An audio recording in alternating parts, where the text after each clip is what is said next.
Hello again, and it's time for another project. Today we're just going to do some router work on this skull face here. The idea is to remove all the black section, and then we'll simply use a scroll saw to cut out the shape afterwards, leaving obviously the whiteness of the skull there. As always for me, we've printed off our image. I prefer to carbon and trace, so basically pop some nice fresh carbon paper underneath. Not something like this. This has been used in every video. That'd be far too dry now. So you pop your carbon paper and draw around it all with a pen or pencil. Takes some minutes. For me, it's all part of the process. Some people can actually route over the paper. Just doesn't work for me. And we've routed it all up. We've drawn it all out on there. And there's all our image nicely to go. And obviously, you can use that over and over again. So no paper or ink to be wasted. And there's our little template for today. Once I'd carboned it all out, I literally just went freehand and drew a little frame around it. So when we come in with this scroll saw, we'll cut off that line, leaving us a nice little round frame afterwards. Take your time to colour in there, should I say, or mark the areas, crosses, circles, anything that you want to route out. You'll go away, come back, you might start routing out the wrong section. So we obviously want to remove all the penciled out areas. For us, always for me today, should I say, CNC bits. These come in different degrees, 20s, 30s, 15, 10s. And we will use these to do all our line work. So basically, go around all the lines, up to the line, remember, I never route out on the line. You have a small section, something like this tooth at the end here. If you route out on the line there, and our depth is about 3mm. If you route out on that line, and on that line, you're going to narrow that tooth. So you want to up to the line, and we'll just say squeeze it down there, up to the line, and so on. That way, you're not going to alter this too much. And remember, it doesn't matter if it's not perfect. I've already altered this template already before I put it on here. Now they do come with a 3.175 millimeter shaft. That's a Dremel size. Now that will fit a Dremel no problem if you have the Dremel router attachment. If not, you need one of these little adapter collets, 6.35mm, and your little CNC bit will just slot into there like so. That has now made that a 1/4 inch shaft, 6.35mm. That will fit your router now, no problem. So we use these CNC bits to do all our lines with. Once we've done that, for me as always, these little end milling bits, these are fantastic. eBay or Amazon. And we'll get one that's a nice size, and we'll pop it into the same adapter collet. Push it on like so, set it to the same depth, and then we will route out all the penciled areas. Removing most of that, all that black, should I say, and then just leaving a little frame round and the skull and a couple of lines up there.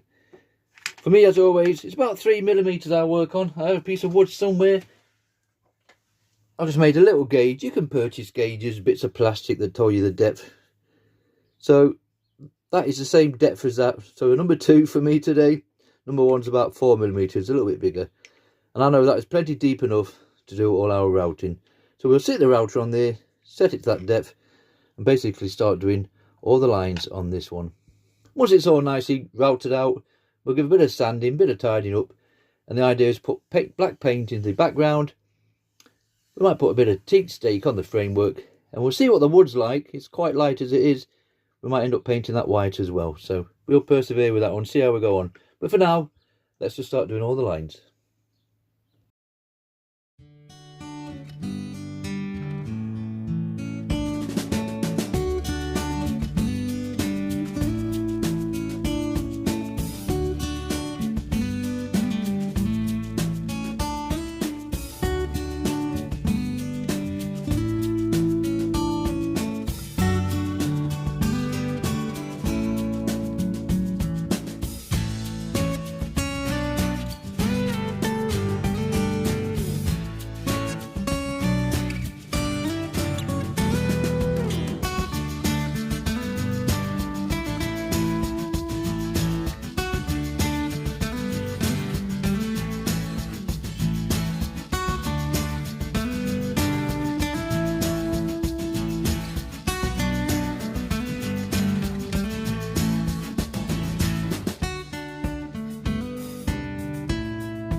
Right, we've made it all the way round with that CNC bit. As you can see from that, we've got all our lines sorted.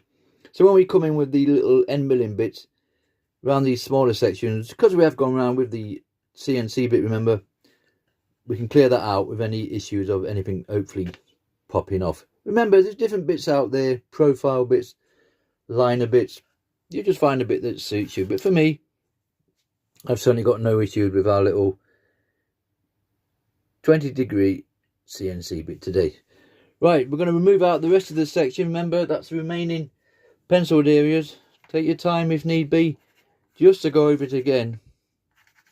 The last thing we want now is to come in and start removing these sections. We want the sections that we've shaded in are the sections we're going to remove. So we just simply pop these CNC back. You will get a lot more projects out of that, guaranteed. Pop in an end milling bit. I've gone for a smaller one to start us off with, just because we need to get inside these tighter areas around here. But personally myself, I think the old piece could be done with this. If it's a little bit slow, we can obviously pop on a bigger size one, like so. Okay, we'll pop that in the router. Notice there, I always remove a section, this section here. We'll set it to that depth and basically remove all the shaded areas. We will do that next.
So we've made it all the way round with those little end milling bits. And they've certainly done their job, no problem. Now remember, it's just cheap fencing wood. So you're not going to get the best project in the world, but you'll certainly get a project out of it. And for what you pay for the wood, you really can't go wrong. So the next stage for me now is literally just go around, just give it a tidy up. You see those pencil lines there? We're just going to go inside, get these bits out a little bit more clearer. We want to get paint in there, remember. And for that I use these end milling engraving bits for the Dremel. Just cheap eBay specials. They come with round heads on, flat heads. Are we going to focus today or not? There we go. And I like to have one which got a little small flat bottom on it, like so. And that's just enough for us to get inside, especially around those teeth areas. And we'll go in with our little bit like so. Just give it a general tidy up, getting all these bits out. The good thing about these bits as well, as you come into the teeth, as we're cleaning that out, we can angle that down and just extend those grooves in the jawline there. And just get a little bit more detail. Same around there. As you come around here, just tilt it to one side and we can just finish that off nicely, like so. And then a good bit of the old sandpaper, just to smooth it down a little bit. I don't want it too smooth. I'm not bothered if it's got a rough background. We are going to put paint on this, but for myself, it's just a nice, quick project to go on the gate in the garden there. And then we'll get a mouse sander, once we've cut it out, obviously, and we'll just give it a nice sanding over. Before that, though, I am going to literally cut it out on the scroll saw. Nothing fantastic, so just take off the shape of the thing there. Nice spiral blade for me. There is different blades out there, pin blade, pinless blades. I just prefer to use a spiral blade. If you are going to treat yourself to a scroll saw, get one that takes pinless blades. Unfortunately, my Drapper only takes pin blades, so I have to use these adapter clamps. So we'll cut it out quickly, give it a nice general tidy up, and then when we come back we'll be ready for popping a bit of paint on. Let's tidy it up first.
So that's enough general tidying up and sanding down for me.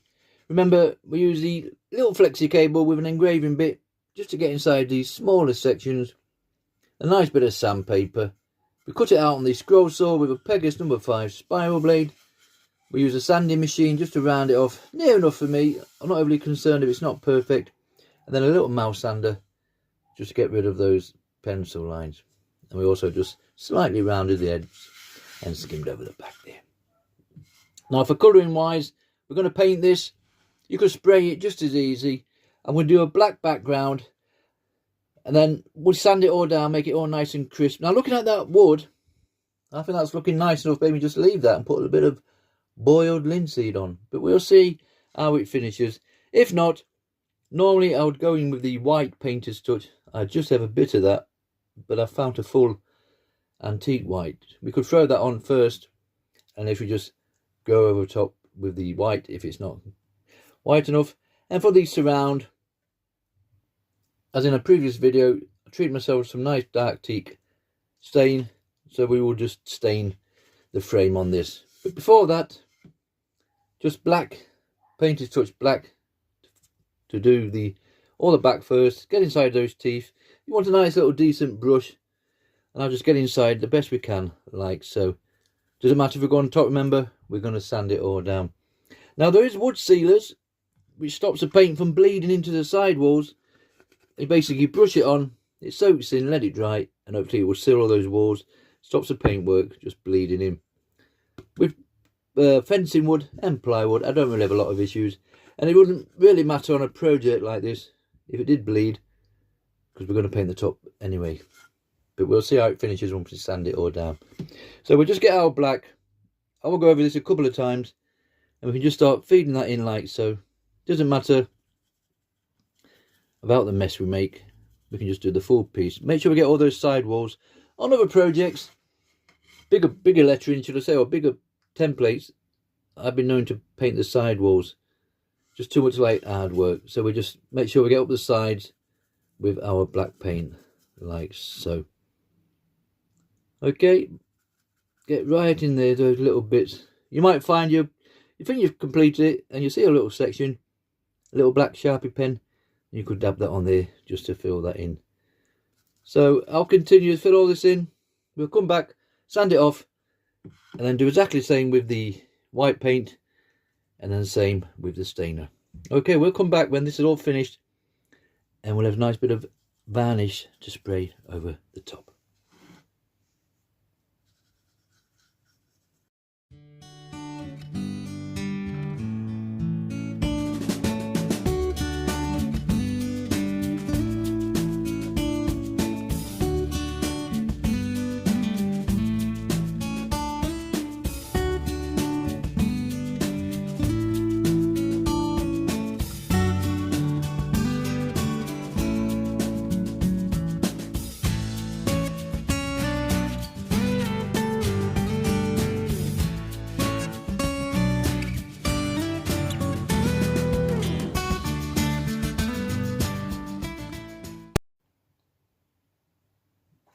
Okay, that's it. This little project is finished. So we routed it out on just rough old fencing wood, just cheap stuff from the garden centre. We did all our line works with those little CNCs, remember, with the adapter collet, so they fit.